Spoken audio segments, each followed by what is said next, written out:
Hey there, it's day 46 and it's a screenwriter's journey, and we were right in the middle of a scene that you have seen about 15 times if you've been watching this religiously or even atheistically, which probably isn't a word.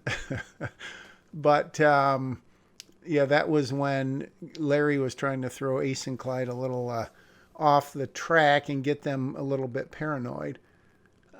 So as I think concluded yesterday, if you have been watching this right along or skipping here and there, you've probably seen these scenes literally 4, 5, 6 times, and it may be getting a little boring. So I'm thinking to myself, well, should I just not record or do commentary on these and skip ahead to the quote good part? Then I wondered, is there a good part? Because again, I'm recording the commentary a couple months later, and yeah, there's been some good times and bad times. It was the best of times.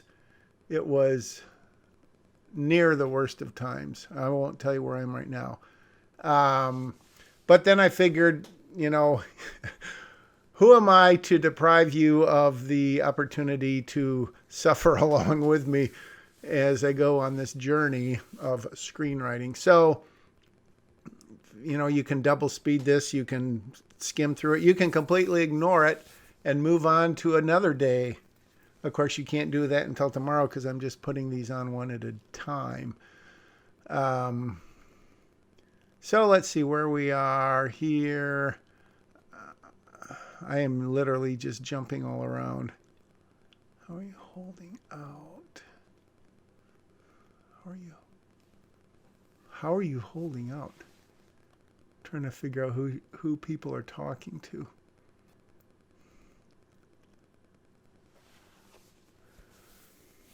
Unable to form words. I hear that gently.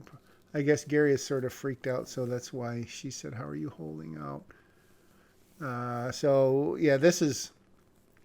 I jumped ahead a fair amount here, and well, I guess not a real long ways, but obviously this is kind of the big final scene, the big confrontation. And again, I said this 1,000 times, but maybe you just happen to start listening on day 46 and haven't been listening or watching until now. The showdown really is between Holly and Rachel, which I don't know if that's problematic because Salerno is like the big mafia mob, whatever. And yet he's really not the one that Holly is going up against. So, yeah, he's sort of a surrogate, I guess. It's kind of weird. We've got that, you know, I've talked about it at length before, that duty, responsibility, love bit, and I'm not 100% sold on that. I think it could be delivered well, and so maybe I shouldn't be so quick to take it out. And maybe I do that more often than I should. I write some line and then I go, oh, I don't know if they could deliver that. Like, I have no faith in the actor and the director. That's kind of sad. Obviously, if I 100% knew that I was going to direct this, which it's like 0.00001% that someone's going to go, here's $3 million, go make a movie. But if you've got $3 million, send me a message, a private message that no one will see, and we'll work something out. The point is, when I write a script that I know 100% I'm going to make myself, I wonder if I write the dialogue any differently, thinking, well, that sounds trite, but I know someone could deliver this line if I was there to help them. I'm not sure. Okay. So, yeah, so now they're inside the hangar. It's afterwards. Holly and Rachel are talk. And then we cut away before the gunshot or whatever's going to happen. We come out and Gary and the others are talking. We go back in. And well, I won't say it now. That'll be a spoiler. I'm really going through this. Oh, I was just going to say I'm going through this really fast, and here I am going backwards. I think I'm trying to see what things are paying off. Like if there's bookends, if you have a line of dialogue or something at the beginning and maybe you bookend it at the end. And what's interesting in that I've discovered, sort of like in math, where you have parentheses and they all have to match. So you have the inner ones and they match, and then you have the next ones and next ones and next ones. And bookends, this is probably goes without saying, have to be the same way, I think, to be super interesting. Oh my gosh, the day ended. Let me just finish on that thought.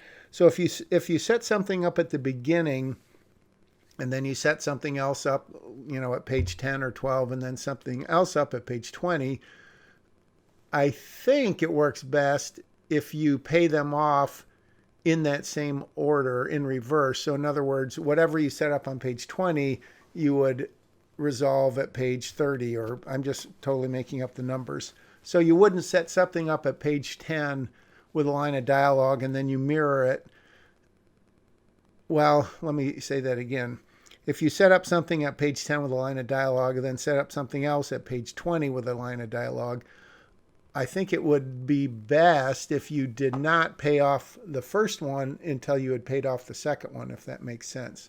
I think it does. And I kind of just thought of that, so it may be totally arbitrary and not true. But that was a very short day of writing. It was probably right before work or something. And I just wanted to get in 20 minutes of real time, which is like 5 minutes once you speed it up, or 25 minutes something. So day 46, quickly in the can. Day 47, hey, that's tomorrow. I'll see you then on a screenwriter's journey.